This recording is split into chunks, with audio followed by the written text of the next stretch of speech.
तो आज क्या था हमारा?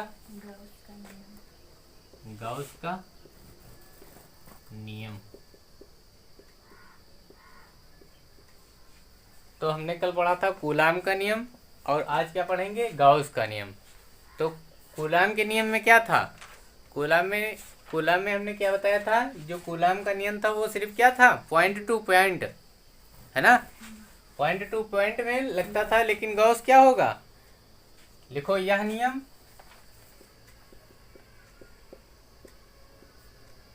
यह नियम पॉइंट टू पॉइंट तो काम होगा। यानी यह नियम पॉइंट चार्जर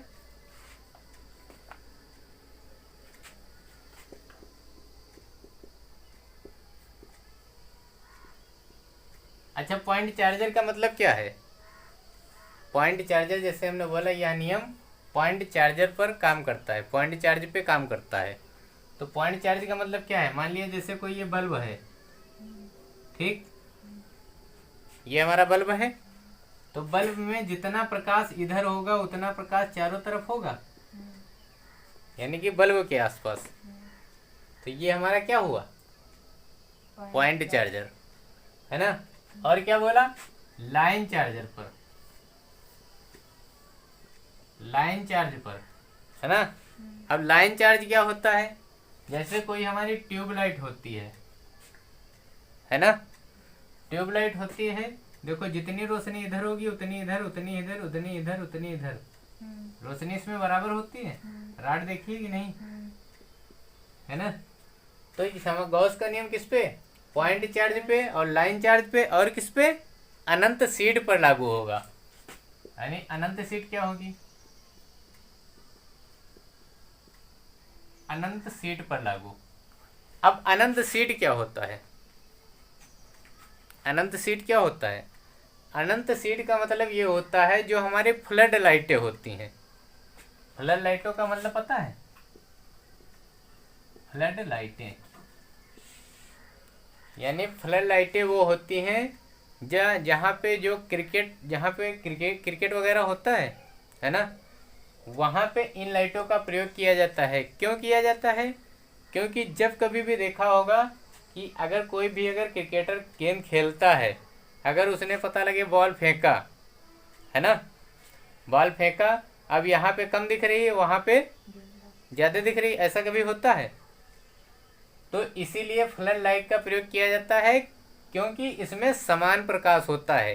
यानी कि हर जगह पे जितना प्रकाश होगा कितना होगा? समान होगा, ठीक, चारों जगह पे समान प्रकाश के लिए अनंत सीट का, यानी समान प्रकार के प्रकाश के लिए फ्लड लाइट का प्रयोग किया जाता है, ठीक। नोट करो इसको। अब जो फ्लड लाइटें होती हैं वो कैसी होती हैं? हैलोजन की तरह होती हैं, बड़े बड़े होते हैं, जैसे हैलोजन होते हैं बड़े, वैसे ही ये भी होती है ना? नोट करो।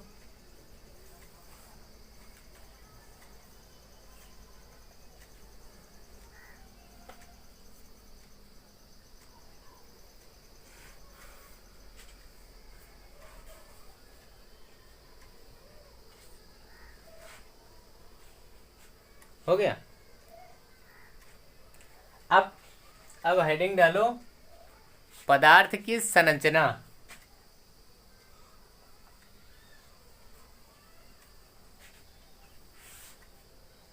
हेडिंग डालो, पदार्थ की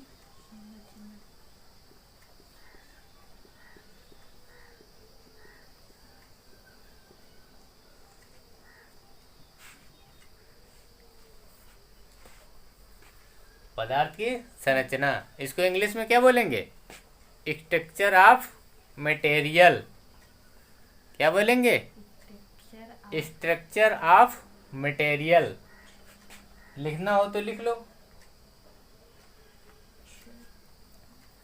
अब अच्छा बताओ, जो हमारे पदार्थ हैं वो कैसे बन, पदार्थ की संरचना हमारी कैसे हुई? सबसे पहले देखो पदार्थ आया, है ना? आया पदार्थ। अब पदार्थ से हमारा क्या बना? कण। है ना। फिर कण से हमारा क्या बना, कण से हमारा क्या बना, अणु, है ना। फिर उसके बाद अणु के बाद परमाणु, यही तो हमारी संरचना है ना। तो अब परमाणु कितने हैं, परमाणु दो होते हैं, स्थिर परमाणु अस्थिर परमाणु, है ना। अब देखो ये तो हमारी हो गई संरचना, ठीक। अब इसमें अगर पूछा जाए कि पदार्थ की अवस्थाएं कितनी होती हैं, पदार्थ की अवस्थाएं कितनी होती हैं,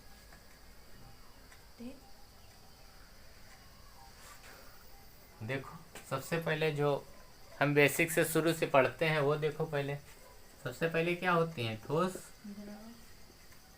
फिर द्रव, फिर गैस, ठीक। अब देखो सबसे पहले देखो ठोस में, ठोस में क्या होता है, आयतन और आकार दोनों निश्चित होते हैं, ठीक।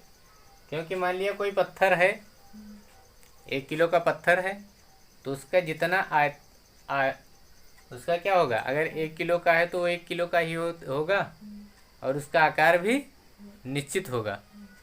तो इसमें लिखो ठोस में आयतन और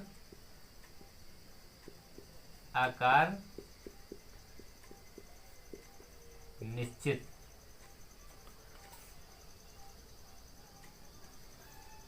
अच्छा, आयतन और आकार निश्चित क्यों होंगे, क्योंकि इसके जो कण होंगे किससे होंगे, पास पास होंगे, तभी तो इसका जो ठोस कब बनता है, जब उसके कण पास पास होंगे।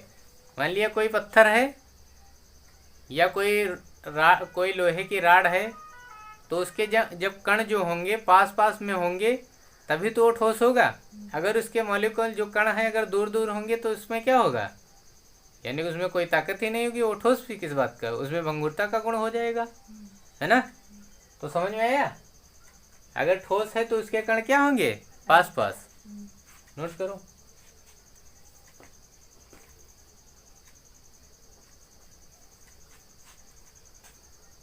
अब द्रव में अच्छा क्या होगा, द्रव में देखो केवल आयतन निश्चित होगा,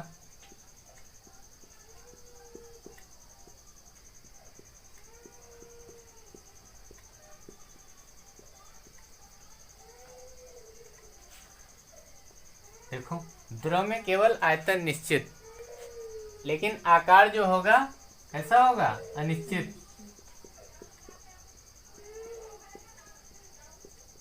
अब अच्छा बताओ आकार अनिश्चित कैसे होगा, देखो समझो, इधर देखो। मान लिया हमने 1 लीटर पानी लिया, ठीक, 1 लीटर पानी लिया। अगर इस द्रव को, है ना, अगर इस द्रव को हमने अगर किसी बेलनाकार पात्र में अगर भर दिया तो उसका आकार कैसा होगा, बेलनाकार। लेकिन क्या पानी की मात्रा जो 1 लीटर थी वो क्या कम होगी, पानी तो उतना ही होगा ना। तो इसका मतलब क्या है, हमारा आयतन जो है सेम है, लेकिन आकार है वो बदल गया, है ना। तो अगर आकार बदल गया तो आकार हमारा क्या हो जाएगा, अनिश्चित। ये चीज समझ में आ रही कि नहीं। अगला देखो, गैस में क्या होगा, गैस में जो होगा आकार क्या होगा, निश्चित होगा,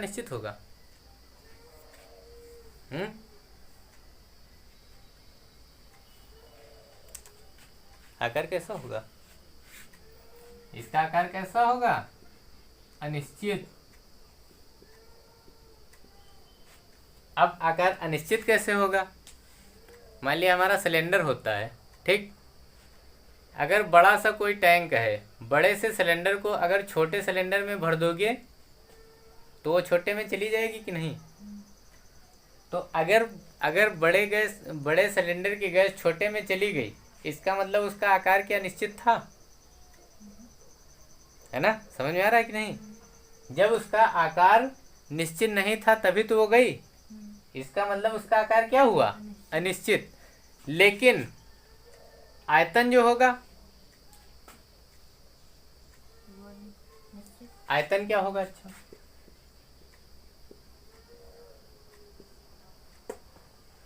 आयतन, निश्चित। आयतन निश्चित होगा कि निश्चित होगा? निश्चित। आयतन भी इसका अनिश्चित होगा।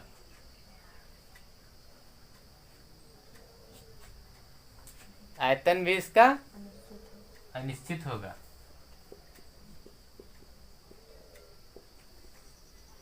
समझ में आया?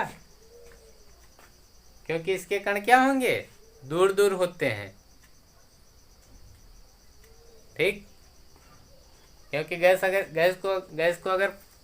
को मान लिया अगर बड़े से पात्र में अगर रखा जाए, है ना, और किसी भी अगर गैस को अगर छोटे पात्र में रखा जाए, तो गैस को चाहे बड़े पात्र में रखो या छोटे पात्र में रखो, वो पूरे में फैलेगी कि नहीं, है ना? तो अगर जब पूरे में फैल जा रही है तो क्या उसका आयतन निश्चित हो रहा है? गैस तो हवा में उड़ जाती है, तो उसका आयतन कैसे, न तो आकार ही निश्चित अनिश्चित हुआ, न तो आयतन ही। तो दोनों क्या होंगे, आकार भी अनिश्चित और आयतन भी अनिश्चित। अनिश्चित।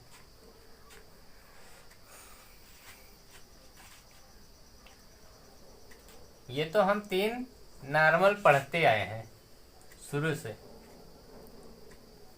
है ना?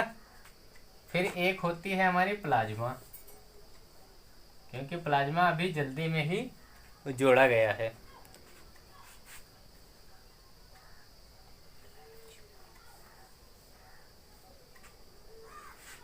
और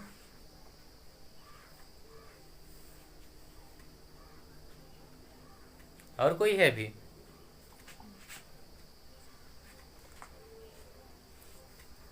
और एक अभी कंफर्म नहीं है, लेकिन एक बोइन आइंस्टीन ने बनाया था, है ना? एक बोस आइंस्टीन थे, आइंस्टीन इनका नाम था। जो एक विधि थी बोइन आइंस्टीन संघनन, ये थी। अब देखो ये सारी चीजें समझ में आ रही कि नहीं आ रही? अब प्लाज्मा क्या थी? प्लाज्मा थी जो आवेशित व उदासीन गैस के कण थे, है ना? जो प्लाज्मा में जो आवेशित और उदासीन कण थे वो क्या थे, ब्रह्मांड के अध्ययन में प्रयोग किए जाते थे। ये हमारे क्या थे, प्लाज्मा। और बोस आइंस्टीन संघनन में क्या था, इनकी परमिलता जो थी भौतिक गुण के अध्ययन करने में थी। ठीक, तो ये सारी चीजें नोट कर लो। नोट हो गया? ठीक, इसको साफ कर दें। ये जो लैंग्वेज बताई वही लिखेगी कि ऐसे ही लिखो? प्लाज्मा में जो बोला वही लिख लो। आवेशित व उदासीन गैसों के कण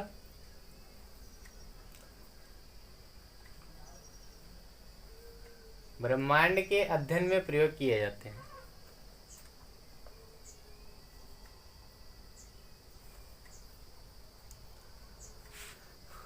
और बोन आइंस्टीन संघनन में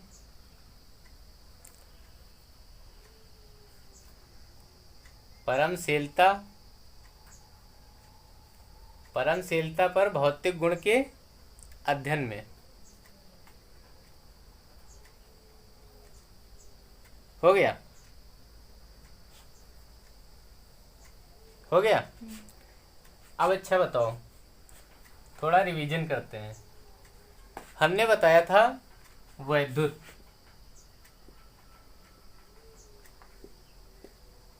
है ना?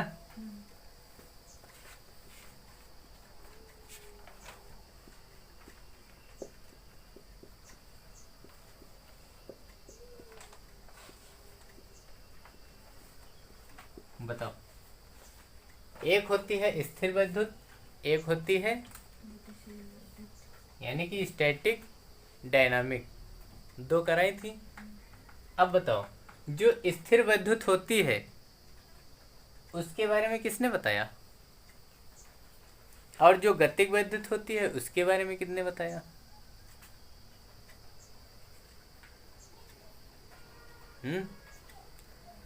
तो हमने बताया था थेल्स, है ना। और अगर गतिज विद्युत विद्युत पूछा जाएगा तो वोल्टा, है ना। यहाँ पे थेल्स होगा या फिर कूलाम भी हो सकता है। स्थिर विद्युत में इन दोनों का नाम आता है। अगर और हमने क्या पूछा था, एक जो थी विद्युत चुम्बकी थी, विद्युत चुम्बकी। तो विद्युत चुम्बकीय जब था तो हमने क्या बताया था, अगर कोई भी विद्युत अगर विद्युत चुम्बकीय तरंगों से निकल रही तो क्या बताया था, फैराडे। क्या बताया था, याद है कि नहीं? हमने बताया था कोई अगर नॉर्थ है ना, नॉर्थ साउथ पोल का कोई चुंबक है ना, अगर इसके बीच में अगर कॉइल घुमाई जाए चुंबकों के बीच में तो क्या होगी, विद्युत जनरेट होगी। और या फिर चुंबक को कॉइल के चारों तरफ घुमाया जाए तो उसमें भी विद्युत जनरेट होगी। बताया था। तो ये नियम किसका था, फैराडे।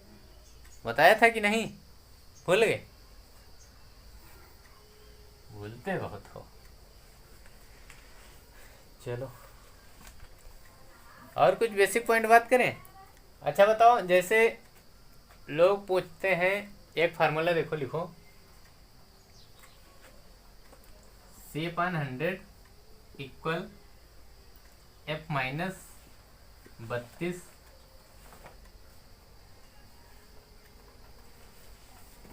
K माइनस 273 और R100 180 100।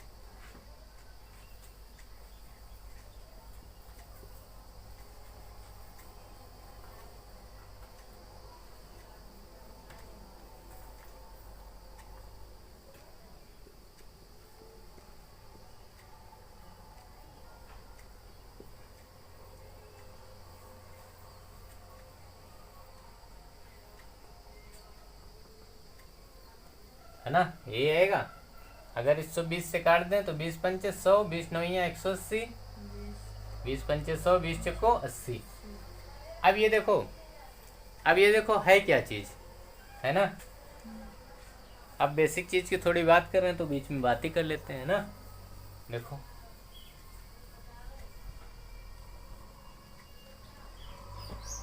सी हमारा क्या है, सेंटीग्रेड, है ना। शरीर का ताप होता है कि नहीं। एफ क्या है, फ़ारेनहाइट। के क्या है, केल्विन। और आर क्या है, र्यूमर है ना। तो ये हमारा एक बेसिक फार्मूला है। अब देखो, अगर हमें मान लिया अगर कोई चीज़ दी है, यहाँ पे अगर हमने दे दिया एफ इक्वल 80 डिग्री, है ना।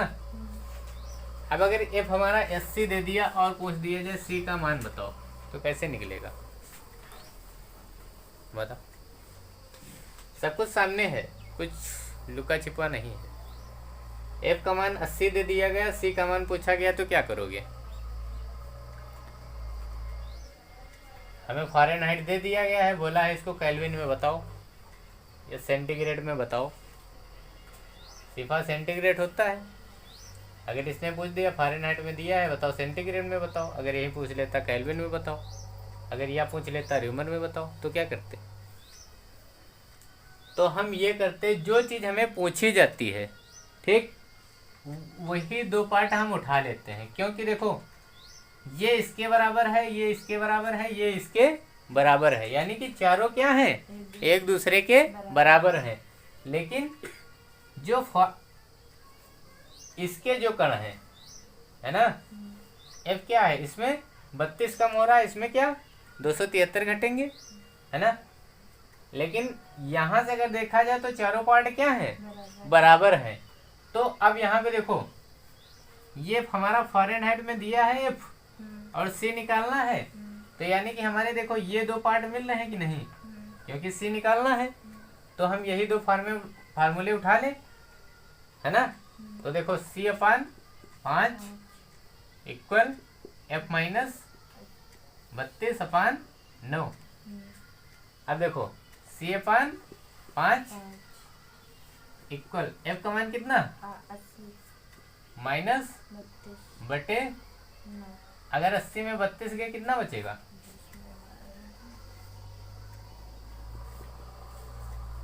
10 में 8 और यहाँ 7, 48 48 बटे 2 9। है ना।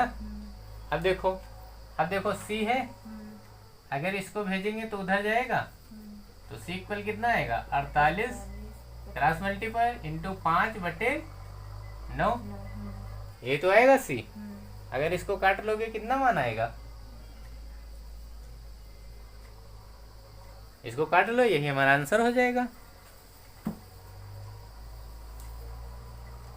काट लोगे ना, तो समझ में आया।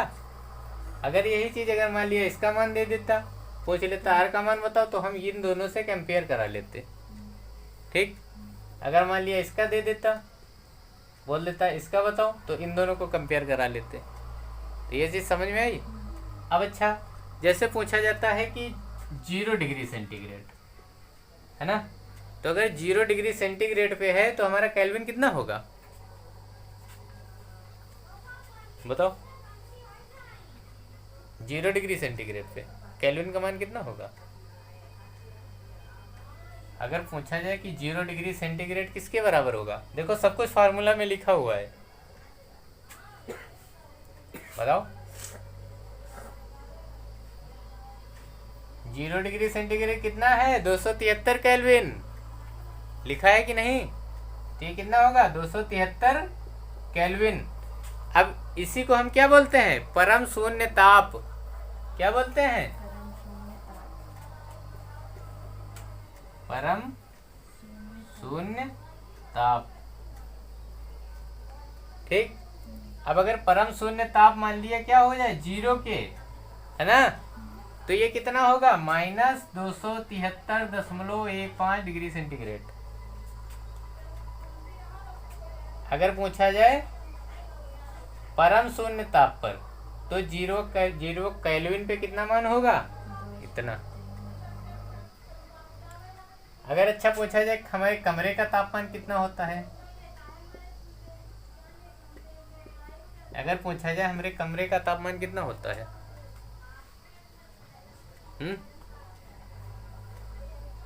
कमरे का तापमान कितना होता है 27 डिग्री सेंटीग्रेड। कितना 27 डिग्री सेंटीग्रेड। कितना होता है 27 डिग्री सेंटीग्रेड। अगर इसको केल्विन में निकालोगे तो कितना आएगा। अगर मान लिया हमारे कमरे का तापमान 27 डिग्री सेंटीग्रेड होता है, अगर तुमसे पूछा जाए केल्विन में मान इसका कितना होगा, 200। इसको निकालो, 27 डिग्री सेंटीग्रेड को केल्विन में निकालो, निकालो, थोड़ा मेहनत करो।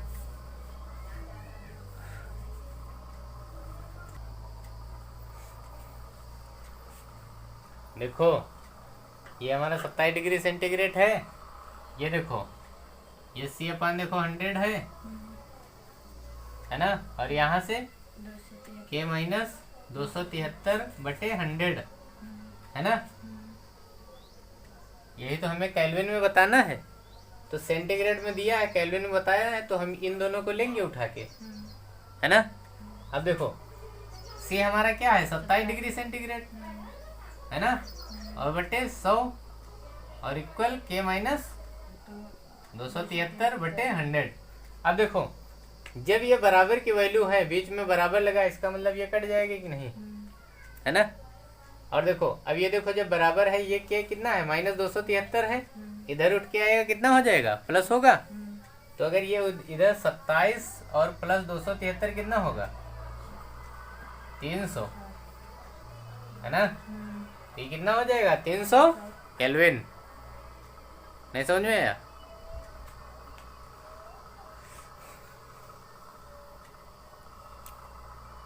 तो ये फार्मूला समझ में आया।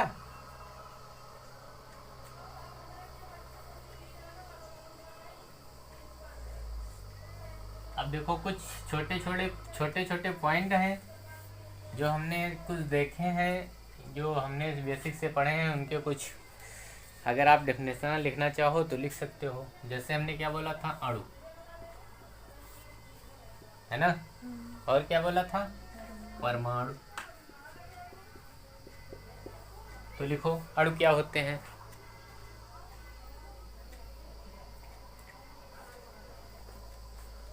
तो अणु क्या होते हैं, पदार्थ का वह छोटे से छोटा कण, पदार्थ का वह छोटे से छोटा कण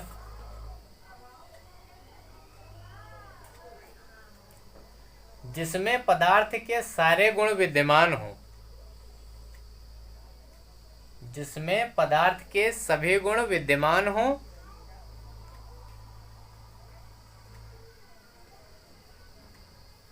और अणु को परमाणुओं में तोड़ा जा सके, और अणु को परमाणुओं में तोड़ा जा सके, वो हमारे क्या कहलाएंगे, अणु।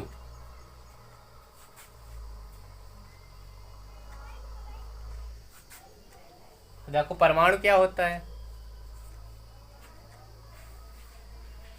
परमाणु में लिखो पदार्थ का वह छोटे से छोटा कण, पदार्थ का वह छोटे से छोटा कण जो रासायनिक क्रिया में भाग ले सके तथा भौतिक रूप से स्वतंत्र हो, वो हमारा क्या होता है, परमाणु।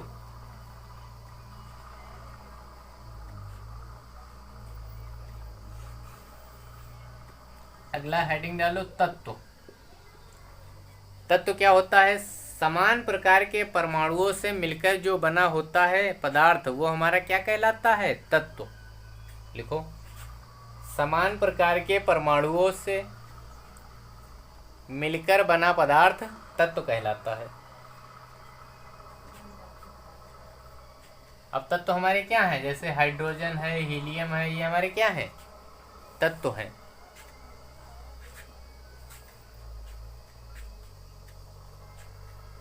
अगली हेडिंग डालो, यौगिक। यौगिक क्या होते हैं,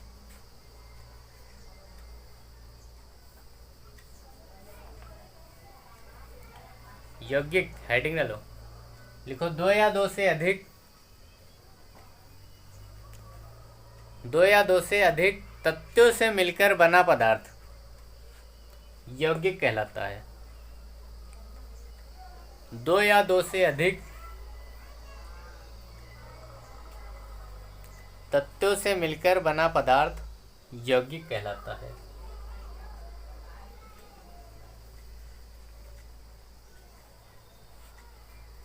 अब अच्छा, जो यौगिक होता है,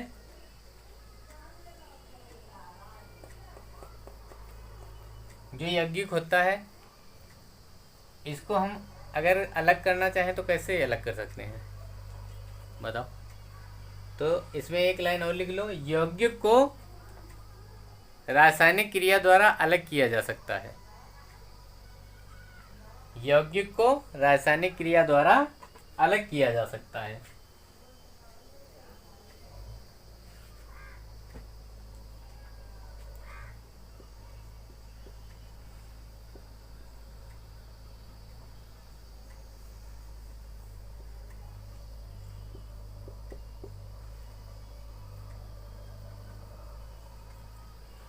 अब हेडिंग करो, मिश्रण। मिश्रण क्या होता है,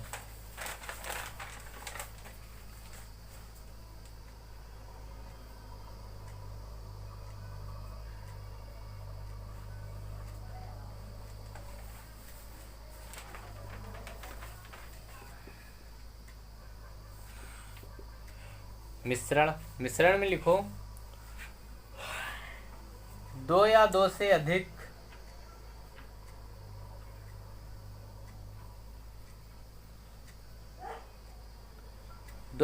अधिक असमान प्रकार के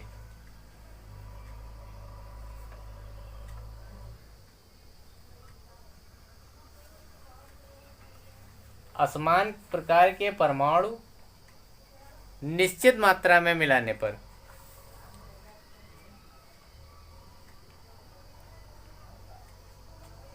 पर जो बना पदार्थ होता है वो क्या कहलाता है? मिश्रण। ठीक, यौगिक में हमने क्या बोला था? इसको रासायनिक क्रिया द्वारा अलग किया जा सकता है, लेकिन मिश्रण को भौतिक क्रिया द्वारा अलग किया जा सकता है।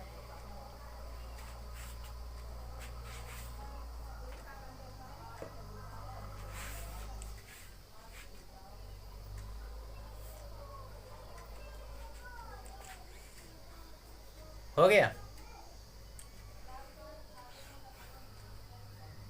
तो ये हमारी बेसिक डिफिनेशन थी।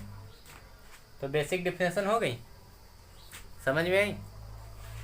अच्छा, वो समस्थानिक और संभारिक पढ़ा है? समस्थानिक क्या होते हैं, संभारिक क्या होते हैं? नहीं पढ़ा? डालो हेडिंग, समस्थानिक।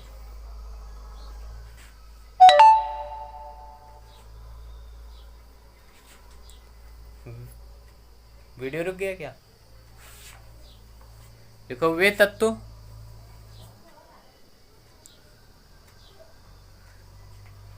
तत्व जिनके परमाणु क्रमांक भिन्न भिन्न हो।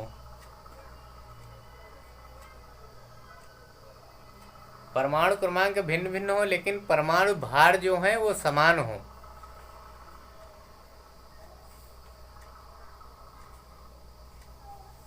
वो क्या कहलाते हैं? संभारिक। परमाणु क्रमांक भिन्न भिन्न हो और परमाणु भार समान हो, समस्थानिक कहलाते हैं। जैसे क्या होगा? जैसे हमारा आर्गन है ना, और पोटेशियम है। पोटेशियम क्या? के। आर्गन है, पोटेशियम है, ये सब हमारे क्या है? समस्थानिक। ये क्या होंगे? संभारिक। ठीक, अब देखो समस्थानिक क्या होते हैं? समस्थानिक इसका जस्ट अपोजिट। जस्ट अपोजिट कर दो। इसकी परमाणु संख्या समान होगी और परमाणु भार जो होगा अलग अलग होगा।